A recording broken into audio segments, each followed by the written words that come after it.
بسم اللہ الرحمن الرحیم۔ السلام علیکم ناظرین، کہانی نگری یوٹیوب چینل میں آپ سب کو خوش آمدید۔ میں اپنے گھر میں آرام اور سکون سے صفائی کر رہی تھی جب میرے کمرے میں موجود فون کی گھنٹی زور سے بجنے لگی۔ میں نے جاتے ہی فون اٹھایا۔ مجھے امید تھی کہ یہ فون میرے شوہر کا ہی ہوگا۔ دیکھا تو وہ ان کے آفس سے تھا، لیکن جیسے ہی میں نے کال اٹھائی دوسری طرف فون منقطع ہو گیا۔ میں حیران ہو گئی کہ آج تک تو ایسا کبھی نہیں ہوا تھا۔ عجیب سا شور تھا جو مجھے کال پر سنائی دیا۔ اس کے بعد کال بند ہو گئی۔ میں سوچنے لگی کہ میرے شوہر نے اس وقت مجھے کال کیوں کی؟ کیا انہیں مجھ سے کوئی بات کہنی تھی؟ یہ بات بار بار میرے ذہن میں آ رہی تھی۔ ابھی میں بیٹھی سوچ ہی رہی تھی کہ فون کی گھنٹی دوبارہ بجی۔ اس بار کسی مختلف نمبر سے فون آیا تھا۔ یہ میرے شوہر کے آفس کا نمبر نہیں تھا۔ میں نے فون اٹھایا تو سامنے سے ایک شخص بول رہا تھا۔ بولا کہ تمہارے شوہر زندگی اور موت کی کشمکش میں ہے۔ اس کا ایکسیڈنٹ ہو گیا ہے، حادثے میں بہت ساری چوٹیں آئی ہیں، اس کو دماغ بھی کافی زیادہ زخمی ہے، جلدی سے ہسپتال آ جائیے ورنہ آپ کے شوہر کی جان کو کافی خطرہ ہو سکتا ہے، وہ اس دنیا میں زیادہ دیر نہ رہے۔ آ کر ان کے ساتھ آخری لمحات گزار لیں۔ یہ خبر اچانک جب مجھے سننے کو ملی تو میرا دل کانپ اٹھا تھا۔ اگرچہ میرا شوہر میرے لیے کوئی اتنا اچھا انسان نہیں تھا، لیکن پھر بھی اس کی موت کی خبر سن کر تو جیسے میرے رونگٹے ہی کھڑے ہو گئے تھے۔ دنیا گھومتی ہوئی محسوس ہوئی تھی مجھے۔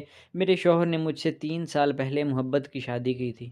ہم لوگ خوشی خوشی زندگی گزار رہے تھے کہ 1 سال سے ان کا رویہ بدل چکا تھا۔ میں نے سوچا تھا کہ میں اپنے شوہر کی ہمیشہ مدد کروں گی، ان کی فرما بردار رہوں گی، پر وہ سارے خواب چکنا چور ہو چکے تھے۔ آج جب میں نے اپنی شوہر کی موت کی خبر سنی تو میرا دل ویسے ہی دھڑکا جیسے انہیں پہلی بار دیکھ کر دھڑکا تھا، لیکن اب کی بار پریشانی میں دل دھڑک رہا تھا۔ میں فوراً سے گاڑی کرنے کے بعد ہسپتال پہنچی۔ میں ایک ٹیکسی میں آئی تھی، ٹیکسی والے کو کرایہ بھی نہیں دیا اور اندر چلی گئی۔ میری پریشانی کو سمجھتے ہوئے اس نے بھی کچھ نہیں کہا۔ جیسے ہی میں ہسپتال کے وارڈ میں داخل ہوئی مجھے نرس نے بتایا کہ آپ کے شوہر ICU میں ہیں۔ آپ بھی سوچ رہے ہوں گے کہ ہسپتال والے مجھے کیسے جانتے ہوں گے۔ دراصل میرا شوہر خود ایک ڈاکٹر تھا، وہ ہسپتال میں ہی نوکری کرتا تھا۔ ہمیں تو کوئی کام بھی ہوتا تو میں اپنے شوہر کو ہی بتاتی تھی، لیکن آج جو ہوا تھا اس نے مجھے بہت پریشان کر دیا تھا۔ آج تو وہ خود بھی اپنے لیے کچھ نہیں کر سکتے تھے، ڈاکٹر تو تھے پر اپنے لیے کچھ نہیں کر سکتا تھا۔ میں ICU میں گئی تو دیکھا کہ میرا شوہر وہاں پٹیاں میں لپٹا ہوا پڑا ہے۔ اسے دیکھ کر لگتا تھا کہ جیسے میرے شوہر نے مجھے کبھی ہنس کے دیکھا نہیں ہو۔ اتنی پشیماندگی ان کے چہرے پر چھائی ہوئی تھی۔ میں وہاں بیٹھی ہی تھی کہ میں نے نرس سے پوچھا کہ ان کو کتنی دیر لگے گی ٹھیک ہونے میں۔ نرس نے بتایا کہ ان کو کافی وقت لگے گا ٹھیک ہونے میں، اور وقت کے ساتھ پیسہ بھی۔ میں نے حیرت سے نرس کو دیکھا تو بولی، جی میڈم، اس کے لیے تو کم از کم 25 لاکھ کی رقم درکار ہوگی۔ آپ کو 25 لاکھ روپے لانا ہوں گے تبھی ان کا علاج ممکن ہو پائے گا، ورنہ بڑے ڈاکٹر ان کا علاج کبھی نہیں کریں گے۔ یہ سن کر میرا دل پریشان ہو گیا۔ میں نے سوچا کہ اب کیا کروں؟ پھر دل میں خیال آیا کہ گھر میں میرے زیورات بھی ہیں، ان کو بیچ کر اگر میں پیسے لے آؤں تو ہو سکتا ہے کہ میرے شوہر کی جان بچ جائے۔ میں نے نرس سے یہ بات کی تو وہ بولی، میڈم آپ ابھی گھر جائیں گی، زیور کو بیچیں گی، پھر پیسے لے کر آئیں گی، ہمیں تو فوراً رقم کی ضرورت ہے۔ ویسے آپ کوشش کر کے دیکھ لیں، اگر آپ کے زیورات اتنی جلدی بک سکتے ہیں تو آپ انہیں بیچ کر ہسپتال میں کچھ رقم ایڈوانس جمع کروا دیں، آپریشن شروع ہو جائے گا، باقی پیسے آپ آپریشن کے بعد ادا کر سکتی ہیں۔ میں نے نرس کی بات پر اس کا شکریہ ادا کیا اور وہاں سے بھاگتے ہوئے اپنے گھر آ گئی۔ گھر آ کر میں نے بہت سارے زیورات جو میرے شوہر نے مجھے دیے تھے اٹھا کر سونار کی دکان پر لے کر چلی گئی، اور اس نے کہا کہ ان سب زیورات کی مالیت 5 لاکھ بھی نہیں ہے۔ میرے سر پر تو ایک اور آسمان گرا تھا۔ یا اللہ، اس وقت 25 لاکھ کہاں سے لاؤں؟ یہ سوچ مجھے دوبارہ اسی نرس کے پاس لے گئی۔ میں نے کہا کہ میں نے 5 لاکھ کا بندوبست کر لیا ہے، اب آپ باقی کے پیسوں کے لیے انتظار کریں۔ میں اپنی زمین بیچوں گی، اس کے بعد ہی ہسپتال کے اخراجات ادا کر سکوں گی۔ میرے شوہر ڈاکٹر ہیں، کم سے کم ان کی خدمات کا اتنا تو مان رکھ لیں کہ ان کا علاج شروع کر دیں۔ نرس نے کہا کہ علاج تو ہم شروع کر لیں گے، لیکن آپ ایسا کریں کہ جس ڈاکٹر نے آپ کے شوہر کا آپریشن کرنا ہے ایک بار اس سے مل لیں۔ تاکہ اگر اس نے آپ کو کوئی ضروری بات بتانا ہو تو بتا دے۔ ویسے وہ آپ کے شوہر کا آپریشن مفت میں بھی کر سکتے ہیں، لیکن اس کی کچھ شرائط ہیں۔ یہ سن کر میں ڈر گئی، لیکن پھر بھی سرجن ڈاکٹر جس نے میرے شوہر کو آپریشن کرنا تھا، میں اس کے کمرے میں چلی گئی۔ مجھے دیکھتے ہی ڈاکٹر کی آنکھوں میں چمک آ گئی۔ میں نے کہا کہ ڈاکٹر صاحب، آپ کو اللہ کا واسطہ آپ میرے شوہر کا علاج کر لیجئے۔ ایسا نہ ہو کہ میں زندگی بھر پچھتاتی رہوں۔ میں اپنا سب کچھ بیچنے کو تیار ہوں، آپ بس ان کا آپریشن شروع کر دیں۔ سرجن ڈاکٹر مجھے دیکھ کر ہنس پڑا اور بولا، مجھے آپ کی جان نہیں چاہیے۔ اگر آپ میری بات مان سکتی ہیں تو وہ زیادہ اچھا ہو جائے گا میرے لیے۔ میں اس کی بات سن کر اسے حیرت سے دیکھنے لگی کہ کیسی بات؟ میں نے الجھے ہوئے چہرے کے ساتھ پوچھا، بچی تو آپ ہیں بھی نہیں۔ اگر میں آپ سے کہوں کہ آپ نے میرے گھر چلنا ہے تو کیا آپ چلیں گی؟ آپ یہ کیسی باتیں کر رہے ہیں؟ آپ کو میں اس قسم کی عورت لگتی ہوں؟ میں ایسا کبھی سوچ بھی نہیں سکتی۔ سرجن ڈاکٹر اپنی سیٹ سے کھڑا ہو گیا۔ تو پھر ٹھیک ہے، آپ کا جو دل چاہے آپ کریں۔ میں تو آپ کے لیے تبھی کچھ کر سکتا ہوں جب آپ میری بات مانیں۔ میری آنکھوں سے آنسو نکلنے لگے۔ اس نے مجھے نفرت سے دیکھا اور بولا، تمہیں میرے گھر چلنا ہوگا، تبھی میں تمہارے شوہر کا آپریشن کر پاؤں گا۔ میں نے اس کی بات مان لی، میرے پاس اور کوئی چارہ بھی نہیں تھا، میں سخت مجبور ہو گئی تھی۔ میں نے کہا، ٹھیک ہے، تم مجھے اپنے گھر لے چلو، جہاں مرضی لے جاؤ، لیکن میرے شوہر کو ٹھیک کر دو۔ اس نے کہا، ٹھیک ہے، میں اپنے ڈرائیور کو بیچتا ہوں، وہ تمہیں میرے گھر لے جائے گا۔ ادھر میں تمہارے شوہر کا آپریشن کر لوں، شام کو گھر آ کر تم سے بات کرتا ہوں۔ اس کی بات سن کر مجھے ڈر بھی لگا۔ میں چاہتی تھی کہ میں شوہر کے آپریشن کے وقت اس کے قریب ہی رہوں، لیکن مجھے ڈاکٹرز نے اندر نہیں جانے دیا۔ یوں مجھے بتایا گیا کہ اب میں ڈاکٹر سکندر کے گھر جاؤں۔ ان کا ڈرائیور باہر ہی کھڑا تھا۔ میں ڈرتے ڈرتے ڈاکٹر سکندر کی گاڑی میں بیٹھ گئی۔ ڈرائیور مجھے گاڑی میں بیٹھتے ہی پوچھنے لگا، کیا آپ ڈاکٹر صاحب کی بیوی ہیں؟ اس نے میرے شوہر کا نام لیا۔ میں نے ہاں میں سر ہلا دیا۔ بولا کہ پھر تو آپ کو پتہ ہوگا کہ آپ کو ڈاکٹر سکندر نے یہاں کیوں بلایا ہے۔ میں نے کہا، جی ہاں مجھے پتہ ہے، انہوں نے مجھے کوئی بات کرنی ہے۔ وہ طنزاً ہنسا اور بولا کہ ہاں بات ہی کرنی ہوگی۔ میں اس کی باتوں کو دیکھ کر بہت ڈر گئی تھی۔ تو کیا ڈاکٹر سکندر نے یہ جال پہلے سے ہی بچھایا ہوا تھا؟ میرے دل میں عجیب عجیب خیالات آنے لگے، پر مجھے یہ معلوم نہیں تھا کہ ڈاکٹر سکندر اتنی عزت سے مجھے اپنے گھر کیوں لے کر جا رہے ہیں۔ اگر اس کی نیت بری ہوتی تو وہ مجھے کہیں اور بھی بلا سکتا تھا۔ بہرحال میں نے دیکھا کہ ان کے گھر کا دروازہ کھولا، کسی عورت نے دروازہ کھولا۔ میں گاڑی سے اتری تو اس نے میرا استقبال کیا، بولی کہ میں ڈاکٹر سکندر کی بیوی ہوں۔ ایک پل کو دل ہلا، چاہا کہ میں اس کی بیوی کو سب کچھ بتا دوں کہ تمہارے شوہر نے مجھ سے کیا فرمائش کی ہے، پر میں چپ رہی کہ کہیں ڈاکٹر سکندر اس جھگڑے کی وجہ سے میرے شوہر کا علاج روک نہ دے۔ ویسے بھی میرے شوہر کے علاج کے لیے ایک بڑی رقم درکار تھی۔ اگر میں یہ باتیں کر دیتی تو میری رقم دینے کے باوجود بھی اس کا علاج نہیں کروا سکتی تھی۔ پر ڈاکٹرز کی بیوی نے یہ بات خود ہی بولی، میں جانتی ہوں کہ تم یہاں کیوں آئی ہو، مجھے تم پر افسوس ہے۔ وہ عورت یہ کہہ کر وہاں سے چلی گئی۔ میں سوچنے لگی کہ یہ کیسی عورت ہے، اسے اپنے شوہر کی اتنی بڑی بات پتہ ہے اور یہ خاموش ہے۔ اس نے میرا ساتھ دینے کی بجائے اپنے شوہر کا ساتھ دیا۔ اس بات نے مجھے بہت زیادہ پریشان کیا۔ میں سوچنے لگی کہ یہ میاں بیوی تو دونوں ہی بے غیرت ہیں۔ بہرحال وہاں خالی کمرے میں بیٹھ کر میں ڈاکٹر سکندر کا انتظار کرنے لگی۔ دوپہر سے شام ہو گئی، تبھی مجھے ہسپتال سے فون آیا۔ ڈاکٹر سکندر کی بیوی کمرے میں داخل ہوئی، اس کے ہاتھ میں فون تھا۔ اس نے ناگواری سے فون مجھے تھما دیا۔ میں نے بات کی، مجھے ڈاکٹر سکندر نے بتایا کہ تمہارے شوہر کا علاج ہو چکا ہے، وہ ہوش میں بھی آ گیا ہے، پر ظاہر ہے تمہیں تو قیمت چکانے کے بعد ہی اس سے ملنا ہوگا۔ اب تم میرے گھر میں انتظار کرو، میں تھوڑی دیر میں آتا ہوں۔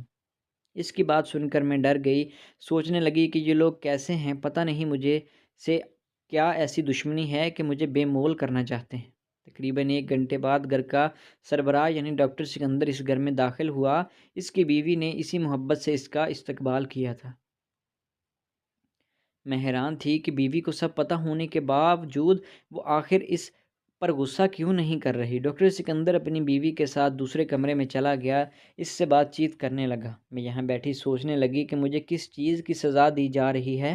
اگر میرا شوہر ٹھیک ہو گیا ہے تو میں اس سے کیوں نہیں مل سکتی؟ تبھی ڈاکٹر سکندر کمرے میں داخل ہوا اور اس کے ساتھ اس کا وہ ڈرائیور بھی تھا۔ ایک چھوٹی بچی جس کی عمر تقریباً 16 سال کے قریب ہوگی، وہ سب میری طرف دیکھ رہے تھے۔ ڈاکٹر سکندر کی بیوی بھی وہیں موجود تھی۔ ڈاکٹر میرے سامنے بیٹھ گیا۔ میں حیرت سے اس کو دیکھنے لگی کہ آخر اس سب کو مجھ سے ایسی کیا بات کرنا ہے۔ 3 4 لوگ میرے کمرے میں آ گئے ہیں، میں تو کچھ اور ہی سوچ رہی تھی۔ میں نے ٹھنڈی آہ بھری، شاید ڈاکٹر سکندر مجھ سے کوئی اور بات کرنا چاہتا ہے۔ میں نے تو اسے غلط سمجھا، میں دل میں سوچنے لگی۔ تبھی ڈاکٹر سکندر بولا، دیکھیے محترمہ، آپ سوچ رہی ہوں گی کہ میں نے آپ کو گھر میں کیوں بٹھا رکھا ہے، پر اس کی بھی ایک وجہ ہے، اور میں آپ کو جب تک پوری بات نہیں بتاؤں گا تب تک آپ کو بھی سمجھ نہیں آئے گی۔ آپ کو میں ظالم ہی لگوں گا، آپ کو لگے گا کہ آپ پر بہت بڑا ظلم ہو گیا ہے۔ ڈاکٹر سکندر نے بڑی تمہید باندھی، اس کے بعد بات کرنا شروع کی۔ یہ اس وقت کی بات ہے جب میں اپنے گاؤں سے آیا تھا۔ میں نے یہاں پر نئے نئے دوست بنانا شروع کیے، ان میں سے ایک محسن بھی تھا، یعنی کہ تمہارا شوہر۔ ڈاکٹر سکندر نے طنزیہ انداز میں کہا۔ پھر میں اس کا دوست بن گیا، ہم دونوں نے میڈیکل ٹیسٹ اکٹھے ہی دیا، دونوں پاس کر کے میڈیکل کالج میں چلے گئے۔ ایک دن مجھے محسن بہت پریشان لگا۔ میں نے وجہ پوچھی تو بولا کہ ابا کی ڈیتھ ہو گئی ہے۔ یہ بات سن کر میں حیران تھا کہ محسن چپ چاپ اس وقت شہر میں ہی بیٹھا ہوا تھا، اسے تو اس وقت گاؤں ہونا چاہیے۔ بولا کہ میرے پاس تو گاؤں جانے کے پیسے بھی نہیں ہیں۔ مجھے ان لوگوں نے رابطہ کر کے بتایا کہ شہر سے فوراً گاؤں پہنچو۔ میں محسن کی حالت پر بڑا ترس کھانے لگا، اس کو پیسے دیے، پیسے لے کر وہ فوراً گاؤں چلا گیا۔ گاؤں جانے کے ایک ہفتے بعد جب وہ واپس آیا تو ٹوٹا ہوا تھا۔ بولا کہ ابا تو بہت جلد مجھے چھوڑ کر چلے گئے، لیکن اب ان کے جانے کے بعد میرے سارے خواب بھی ادھورے رہ جائیں گے، میری تعلیم ادھوری رہے گی، کیونکہ میرے پاس ہاسٹل میں رہنے کے پیسے بھی نہیں ہیں، نہ ہی کتابوں کا خرچہ میرے پاس ہے۔ میں کیا کروں گا میرے دوست؟ لگتا ہے کہ مجھے بس تمہیں الوداع کہہ کر یہاں سے واپس جانا پڑے گا۔ محسن نے اتنی دکھی باتیں کیں کہ میں بھی پریشان ہو گیا۔ میں نے کہا، محسن تمہیں اس سب کے لیے فکر کرنے کی ضرورت نہیں ہے، تمہارا دوست کس لیے ہے؟ تم میرے گھر چلو، میں تمہیں اپنے گھر میں رہائش دوں گا، تم وہیں پر رہنا اور پڑھنے جایا کرنا۔ جب تمہیں پتہ لگ جائے گا کہ اس شہر کا نظام کیسے چلتا ہے، پھر تم چھوٹی موٹی ٹیوشن پڑھ کے اپنے خرچے پورے کر لیا کرنا۔ جب ڈاکٹر بن جاؤ گے تو اس کے بعد زندگی ویسے بھی سیٹ ہو جائے گی۔ یوں محسن نے میری بات مان لی اور وہ میرے گھر آ کر رہنے لگا۔ پر جیسے ہی میں محسن کو گھر لے کر آیا، میرے ابا کی دیوی چڑھ گئی۔ بولے کہ مجھ سے اکیلے میں بات کرو۔ میں ابا کی بات سننے کے لیے گیا۔ بولے کہ بیٹا، تمہیں شرم نہیں آتی کہ گھر میں تمہاری جوان بہنیں ہیں، تم اس لڑکے کو یہاں پر رہنے کے لیے لے آئے ہو؟ اب یہ اس گھر میں رہے گا تو میری بیٹیاں کہاں جائیں گی؟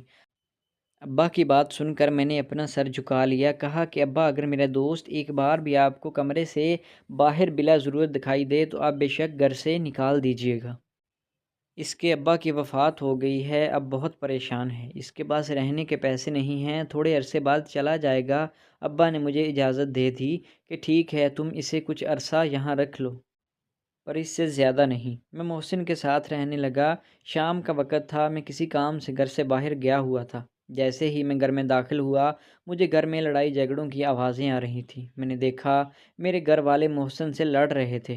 اماں محسن سے کہہ رہی تھی کہ تم میرے گھر سے نکل جاؤ۔ یہ دیکھ کر میں بہت حیران ہوا۔ مجھے اماں کی سوچ پر بڑا افسوس ہوا تھا کہ وہ یتیم لڑکے کو گھر سے نکال رہی ہیں۔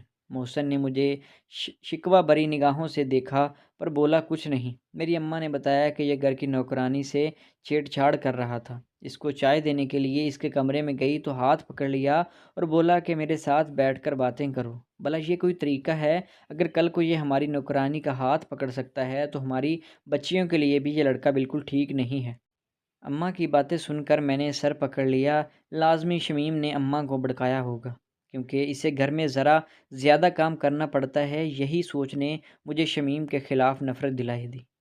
سوچا کہ کتنی کم ظرف عورت ہے جو ایک آدمی کا کھانا فالتو نہیں بنا سکی۔ محسن بیچارے ہمارے گھر سے بہت ہی ذلیل و رسوا ہو کر رخصت ہوا تھا۔ میں نے کبھی اس سے اتنا پریشان نہیں دیکھا تھا جتنا کہ وہ پریشان آج تھا۔ بولا کہ بس دوست انسان کا اپنا گھر نہ ہو تو وہ ایسا ہی ہوتا ہے، اس کے بعد انسان در بدر ہوتا رہتا ہے۔ محسن کی بات سن کر مجھے بہت دکھ ہوا۔ میں چھپ چھپ کر اسے پیسے دینے لگا۔ اب وہ ایک ہاسٹل میں رہنے لگا تھا، تقریباً 6 کے 5 سال کے بعد وہ ایک اچھا ڈاکٹر بن گیا، کیونکہ حالات سے مجبور تھا۔ اسے پڑھائی بھی اسی طرح سے کی تھی، جبکہ میں اپنے گھر میں خوشحال تھا، پر میں نے پڑھائی پر اتنا دھیان نہیں دیا تھا۔ محسن پڑھائی میں تیز ہونے کی وجہ سے بڑے بڑے لوگوں کے نظر میں آنے لگا۔ وہ ایک اچھا ڈاکٹر سمجھا جانے لگا، یہاں تک کہ جب ہماری تعلیم مکمل ہوئی، محسن کو فوراً ہی بڑے ہسپتال میں نوکری مل گئی۔ اب تو محسن بہت ہی زیادہ عروج پر تھا، پھر اس نے تم سے شادی کر لی، تم اس کی بیوی بن کر اس کے گھر میں آ گئی۔ محسن اس قدر خوش تھا کہ میں بتا نہیں سکتا۔ سب نے کبھی بھی محسن کو اتنا خوش نہیں دیکھا تھا جتنا وہ تم سے شادی کرنے کے بعد خوش تھا، لیکن کہتے ہیں کہ انسان اپنی فطرت سے باز نہیں آتا۔ کچھ دن گزرے تھے، محسن اپنے پرائیویٹ کلینک پر بھی پریکٹس کرنے لگا۔ سب لوگ اس کے پاس اس وجہ سے آتے تھے کیونکہ وہ بہت ہی زیادہ ذہین طالب علم تھا، اور اپنی شہرت کی وجہ سے وہ کافی جانا پہچانا بھی جاتا تھا۔